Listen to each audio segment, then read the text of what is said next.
Assalamualaikum and hi. My name is AFIFAH HUSNA binti Muhammad YUSAK. My metric number is 1180394. I'm from KAC3.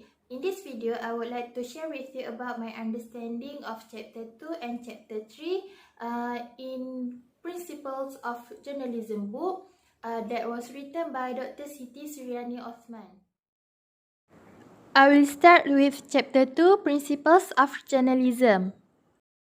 In this chapter, generally discuss about principles of journalism from several viewpoints, such as quote from the book The Elements of Journalism by Bill Kovac and Tom Resenshire, Ethical Journalism Network, the Society of Professional Journalists, Al Jazeera, British Broadcasting Corporation, Poynter Institute, Associated Press, National Public Radio, and Malaysian Canons of Journalism.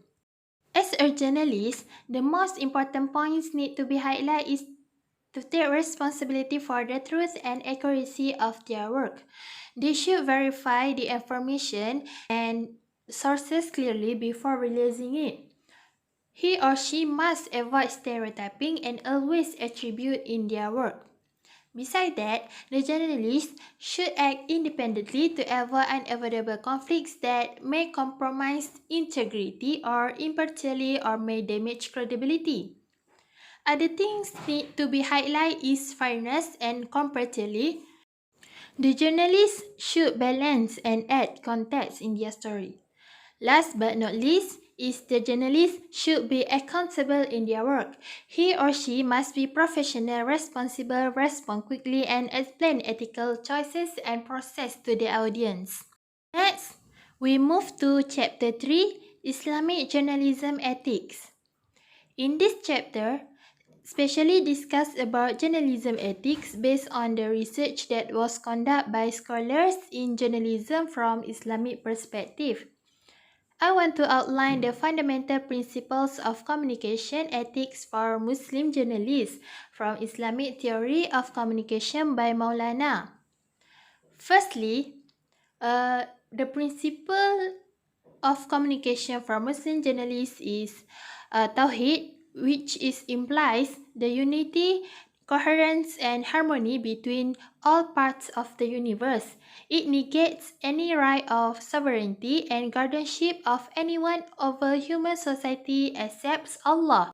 Second principle is Amar bil Ma'ruf wa Nahi anil Munkar, or commanding to the right and prohibiting from the wrong. The third principle is Ummah.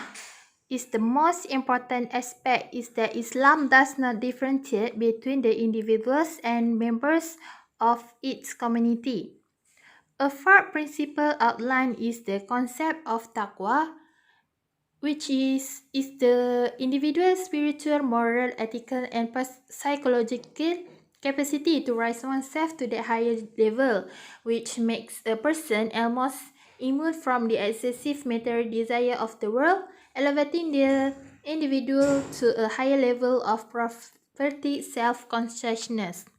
And last principle outlined to explain the principle of communication for Muslim journalists is the concept of amanat, that signifies great responsibility which Allah has imposed on the human being for his or her deeds in this world. Another points need to be focused in this chapter is truth, verification, balance, independence from power, and justice in journalism. As for me, this book is very good and useful for those who want to understand the principles of journalism and Islamic journalism ethics from Islamic perspective. That's all for me. Thank you.